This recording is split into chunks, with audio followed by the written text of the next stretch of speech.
galera, tudo bem? Estamos de volta, hein? Mais uma aula de história com o professor Paulo Gereba. E vamos lá, que agora nós vamos discutir um assunto maravilhoso. Muitos alunos amam essa temática. Tudo bem? Beleza? Então vamos lá. Primeira Guerra Mundial. Que legal, né?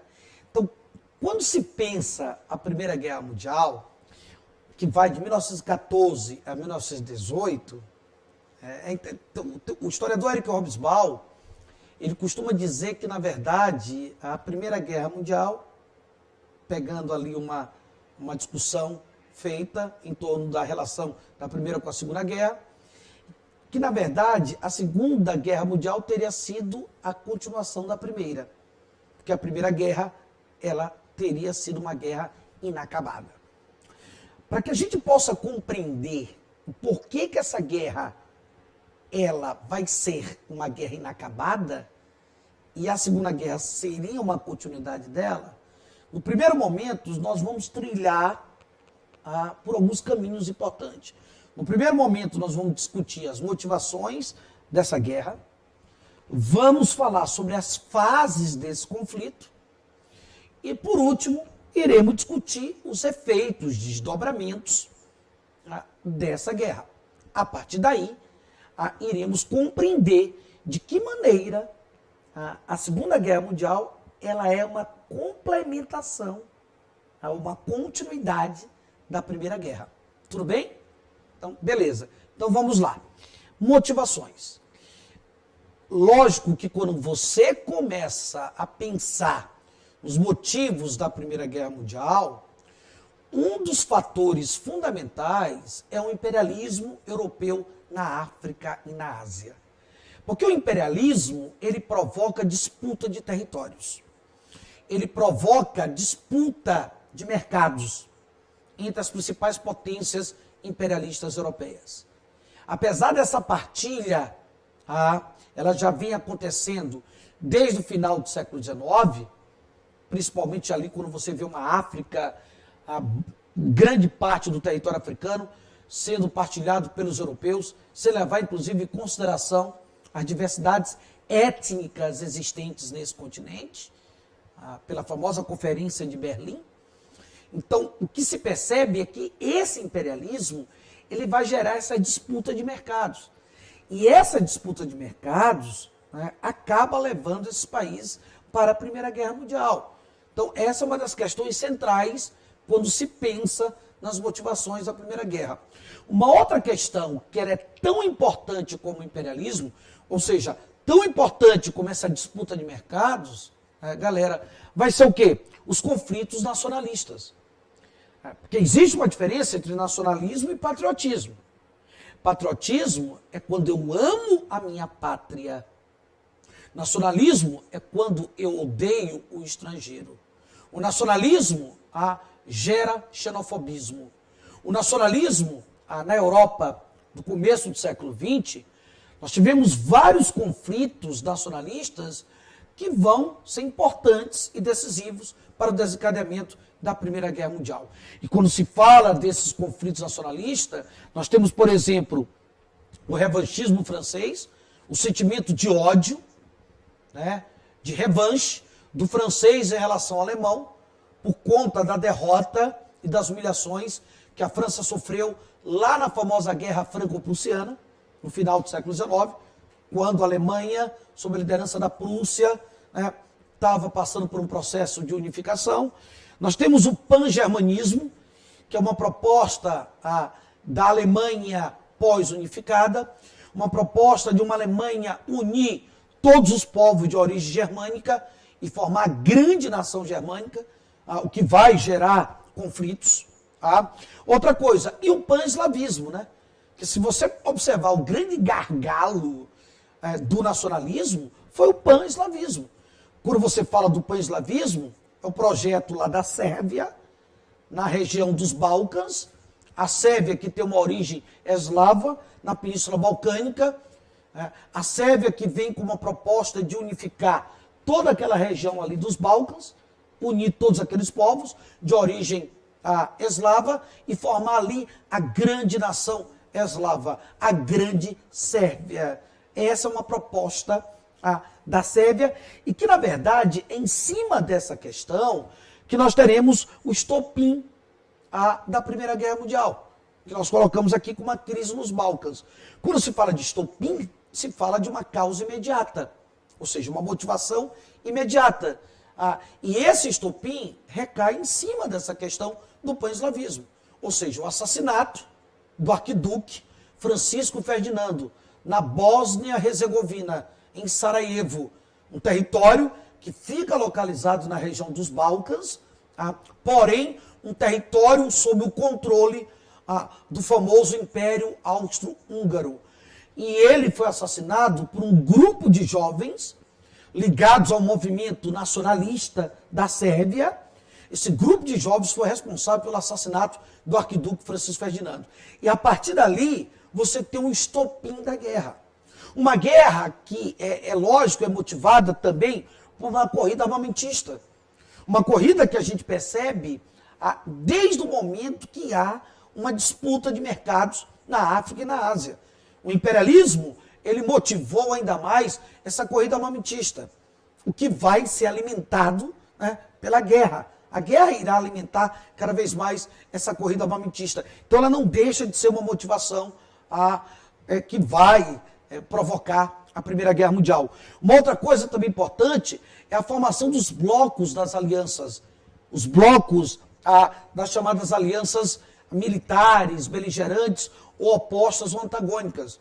Blocos que irão se formar até antes mesmo da guerra começar. E que sofrerão modificações com o transcorrer da guerra. De um lado, por exemplo, eu tenho a Tríplice Entente, né? Ou, como Éric Hobsbawm chama lá no livro dele, os aliados.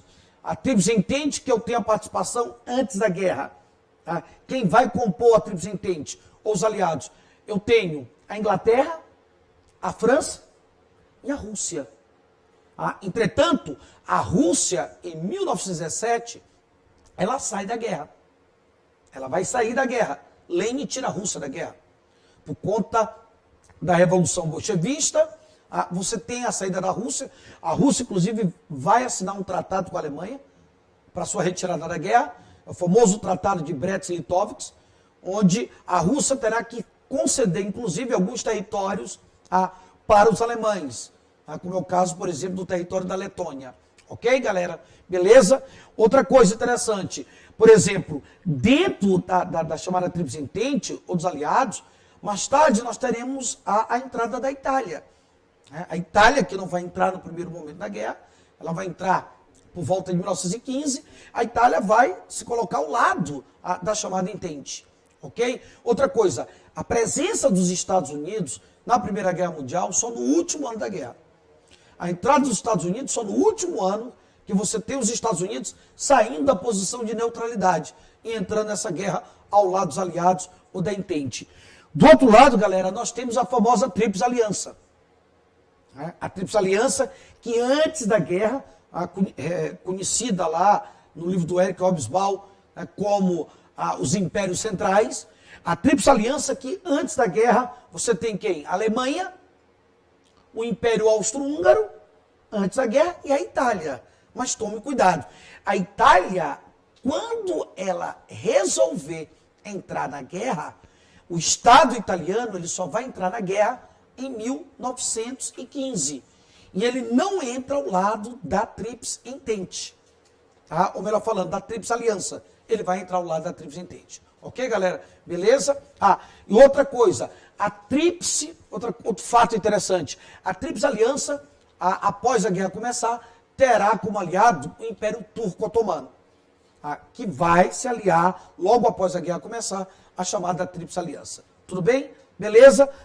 Então aqui nós temos os principais motivos da guerra, ou seja, o imperialismo europeu, que provocou a disputa de mercados, os conflitos nacionalistas como o pan-eslavismo, a corrida armamentista, a formação dos blocos militares antagônicos, como a Tríplice Entente e a Tríplice Aliança, e o estopim, que é o assassinato lá do arquiduque Francisco Ferdinando, que provoca essa crise aí dos Balcãs. Tudo bem?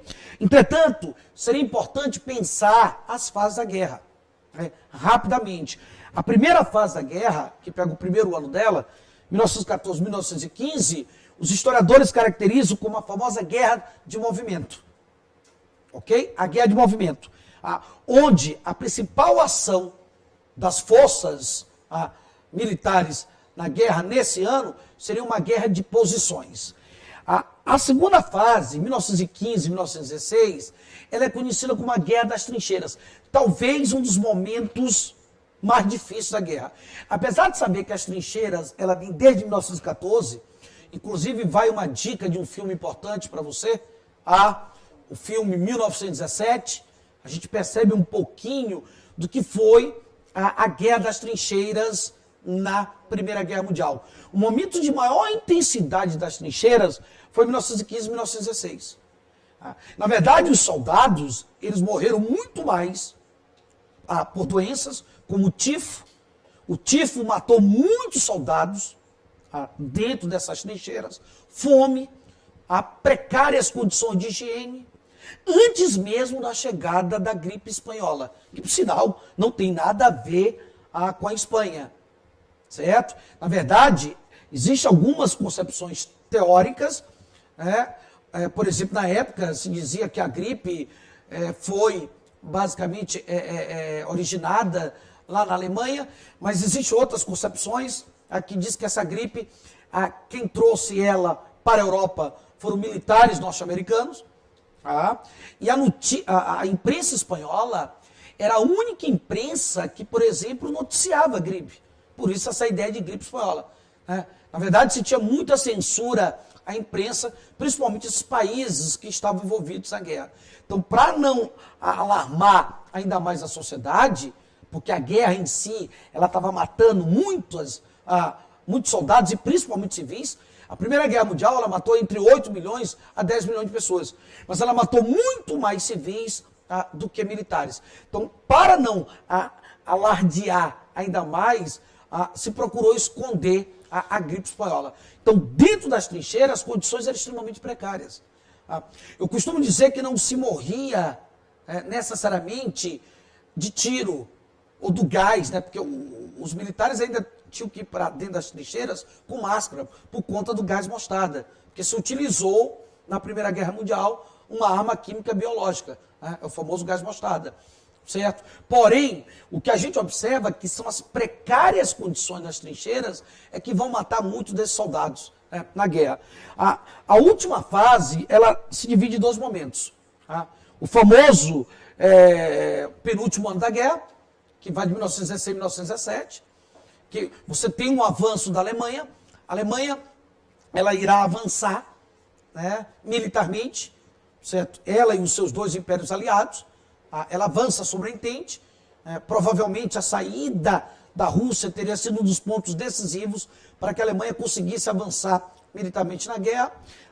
Entretanto, o último ano da guerra é marcado pela participação dos Estados Unidos. É preciso observar a presença dos civis nessa guerra, a resistência dos civis. É lógico que a presença dos Estados Unidos no último ano da guerra, ao lado dos aliados, ao lado da Tríplice Entente, vai ser muito importante para a vitória final dos aliados, não resta dúvida. Os americanos que saem da neutralidade, por várias razões. Provavelmente pelo fato dos Estados Unidos ter uma Alemanha como grande ameaça às suas pretensões de potência hegemônica econômica mundial. Os americanos que entram nessa guerra, provavelmente por conta de não terem como receber os investimentos, os créditos que haviam realizados para os países da Entente, como França e Inglaterra, desde que a guerra começou.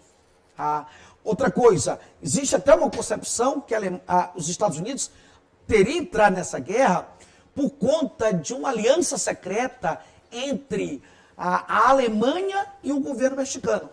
Depois que a Alemanha finalizasse a guerra na Europa, ela iria usar o território mexicano, com autorização do governo mexicano, para ocupar os Estados Unidos. Em troca, o Estado mexicano teria devolvido quase que 50% do seu território, como, por exemplo, o Texas, o Novo México, que os Estados Unidos anexou ali na famosa corrida para o oeste.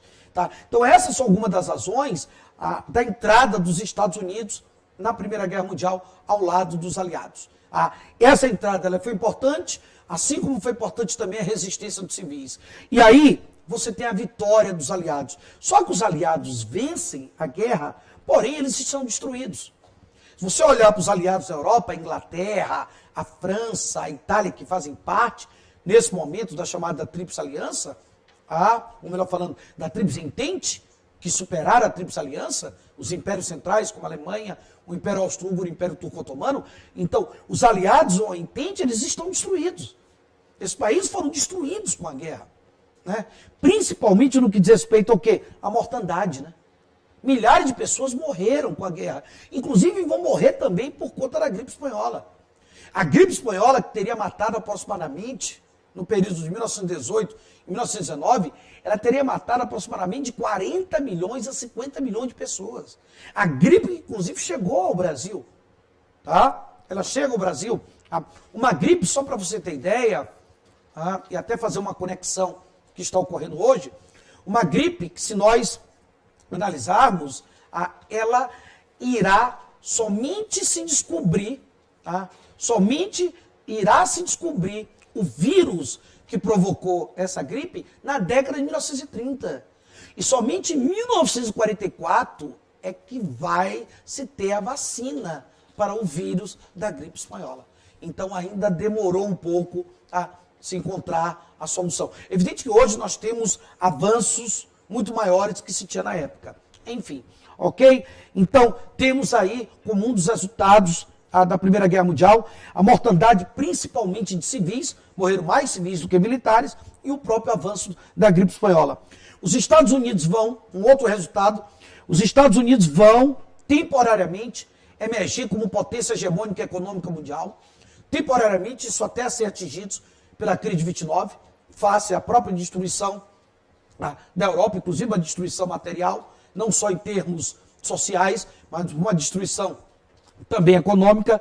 Outra coisa, surge a Liga das Nações, que é um embrião da ONU, uma proposta de paz mundial, inclusive um dos 14 pontos defendido pelo presidente Wilson dos Estados Unidos, a criar uma liga com o objetivo de estabelecer a paz mundial. Essa liga não tem eficiência nenhuma, né, por conta até mesmo dos Estados Unidos se retirar, inclusive, né, em termos de apoio financeiro que estava dando para alguns países europeus. Estados Unidos se retiram por conta da crise 29, esse apoio econômico para recuperar algumas nações europeias. E outra coisa, por conta também do Tratado de Versalhes, que iremos já falar sobre ele. Além disso, há alteração no mapa geopolítico europeu.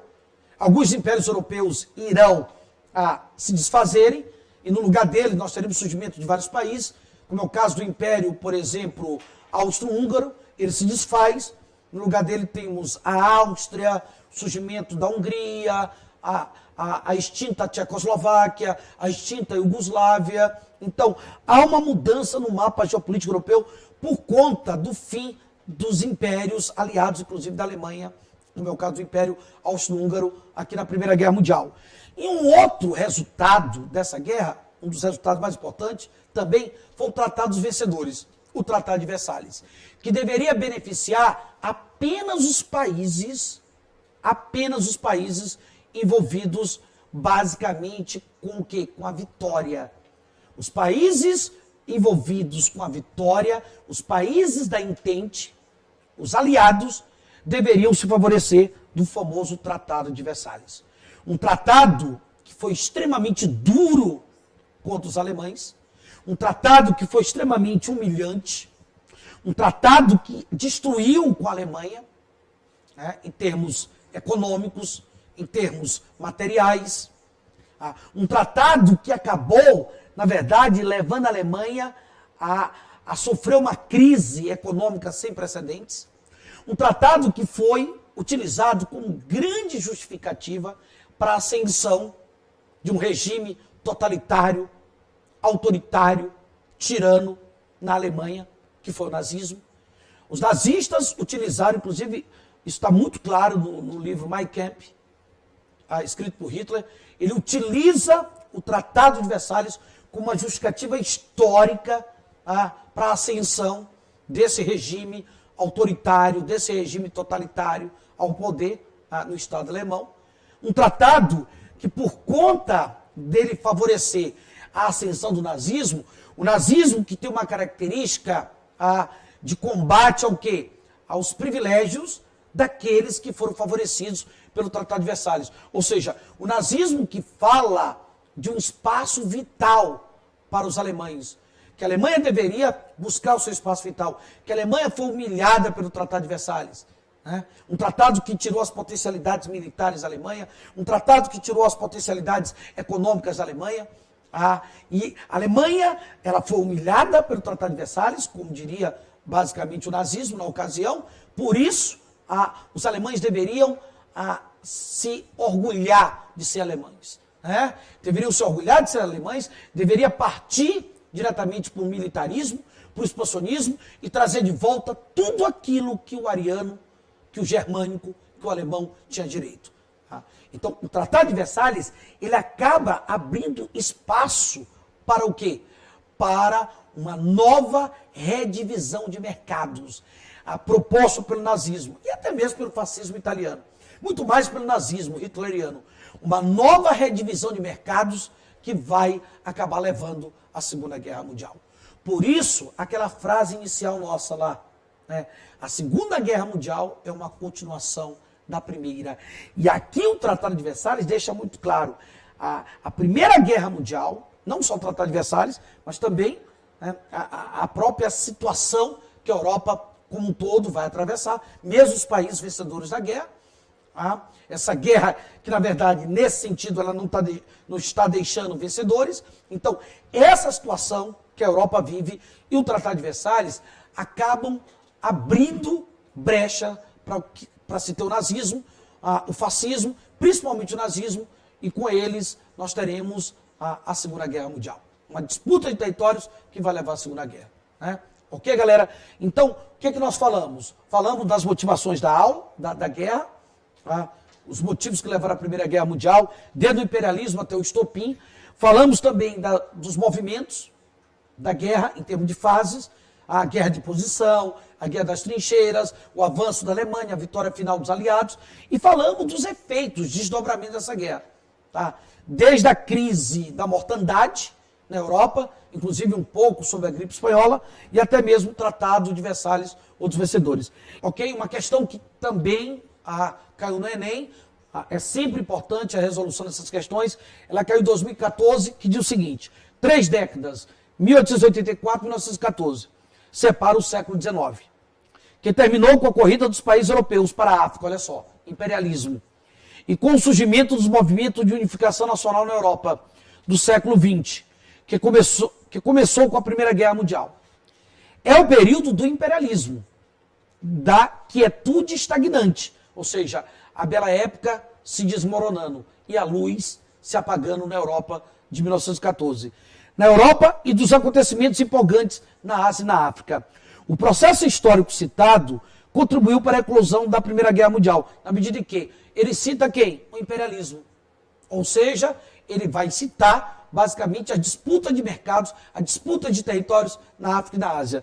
Dessa forma, a divisão dos continentes africanos e asiáticos, durante o processo conhecido como neocolonialismo, acirrou a disputa entre as potências europeias, uma vez que alguns países, como a Alemanha e a França, ficaram descontentes com a divisão. Então, resposta, letra B de bola, né? B de balão. Acirrou disputas territoriais. Ok, galera? Então, na aula de hoje, nós falamos sobre a Primeira Guerra Mundial, resolvemos uma questão de Primeira Guerra, e não esqueçam das atividades propostas lá no YouTube, não esqueçam também de algumas indicações de leituras que fizemos para você. Ok, galera? Um abraço, até a próxima aula.